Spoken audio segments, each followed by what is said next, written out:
Les informations contenues dans ce document n'ont pas pour objet de diagnostiquer ou traiter des maladies. Les professionnels de la santé doivent être consultés à cette fin. Les affirmations des spécialistes recensés ne concernent que leur auteur. Ceux qui suivent leurs conseils le font en toute connaissance de cause. Pour s'assurer d'une bonne santé, il faut bien se nourrir et faire de l'exercice. Le docteur Batman Galedge attribue une grande importance à l'eau, car selon lui, la plupart des problèmes de santé sont dus à la déshydratation. Comme le corps est constitué d'eau dans une proportion de 75%, le cerveau 85%, il est clair que nous devons porter une attention particulière à la qualité de cette eau. À cet effet, il faudrait mentionner les travaux du docteur Kuanda. Ce dernier parcourut plusieurs continents pour découvrir le secret de longévité de certains peuples. Il arriva à la conclusion que l'eau était la réponse, mais pas n'importe quelle eau. Le docteur Patrick Flanagan poursuivit les recherches de ce dernier et se rendit compte que l'eau des Hunzas avait le pouvoir de prolonger la durée de vie. Mais pourquoi et comment? Le docteur Flanagan était un admirateur du docteur Albert Szent-Györgyi, prix Nobel, et il fut frappé par son affirmation à l'effet que l'hydrogène est le carburant de la vie. Ce dernier continuait en disant que nous avons des enzymes qui extraient l'hydrogène des aliments pour qu'il soit brûlé par l'oxygène et qu'ils libèrent ainsi de l'énergie pour vivre.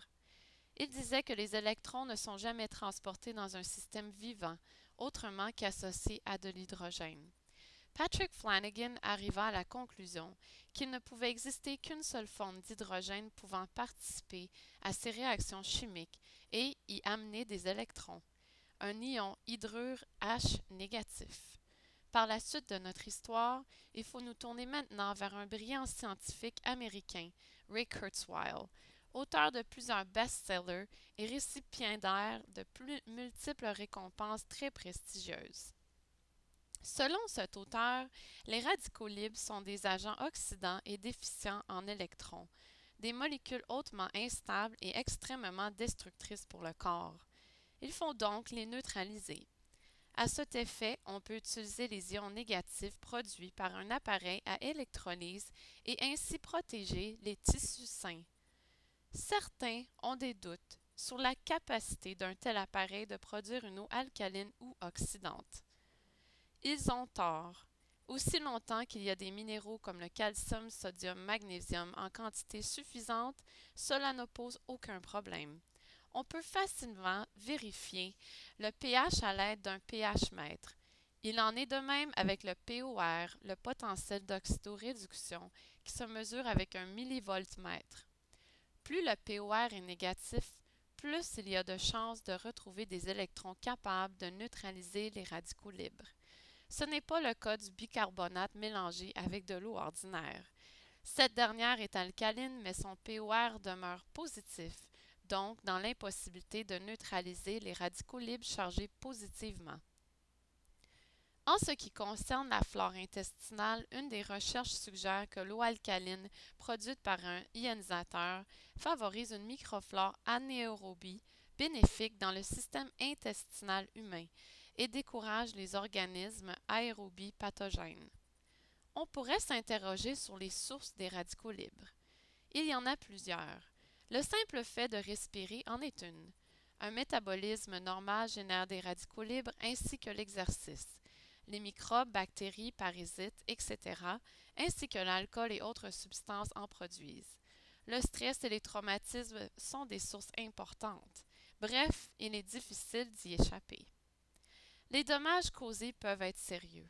Hypertension, diabète, mutations génétiques, etc. Il faut avoir recours à des tampons pour s'assurer de ne pas perturber le pH du sang. Les poumons, les reins et des tampons chimiques contenant des bicarbonates protègent les liquides intra- et extracellulaires. Le biochimiste Moushik Jun est d'avis que l'eau réduite produite par un ionisateur peut facilement pénétrer les cellules à cause de sa structure. En effet, les molécules soumises à l'ionisation forment un regroupement plus petit que l'eau conventionnelle. Donc, elles peuvent circuler aisément dans la matrice cellulaire et contribuer à transporter des nutriments et enlever les déchets. De cette façon, le système immunitaire peut fonctionner adéquatement. L'oxygène dissous se répand bien et une bonne santé en résulte. Dr. Gerald Pollack, un des plus éminents spécialistes sur la question de l'eau, partage l'idée qu'une eau structurée est essentielle au corps humain pour accomplir ses fonctions. Ces idées, tout comme celles de John, sont controversées, mais pleines de bon sens.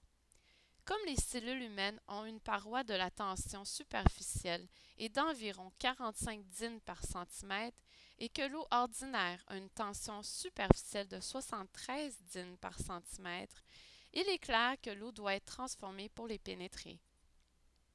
Ceci rejoint d'ailleurs les intuitions de Flanagan, qui a inventé une poudre à base de silice pour réduire la tension superficielle de l'eau. L'idée était géniale. Ce que Flanagan a réussi avec sa poudre, l'ionisation accomplit également tout en séparant et concentrant les ions positifs et négatifs dans deux chambres distinctes séparées par une membrane semi-perméable. Dans une entrevue récente avec le Dr. Joseph Mercola, Pollack répète à plusieurs reprises que si l'eau structurée maintient sa structure lorsqu'elle est absorbée par le corps et qu'elle peut être distribuée sous cette forme, il est clair qu'elle peut contribuer immensement à notre santé et bien-être. Son plus grand souhait est de voir cette problématique poursuivie et étudiée, car c'est une manière très simple d'améliorer la santé et notre longévité.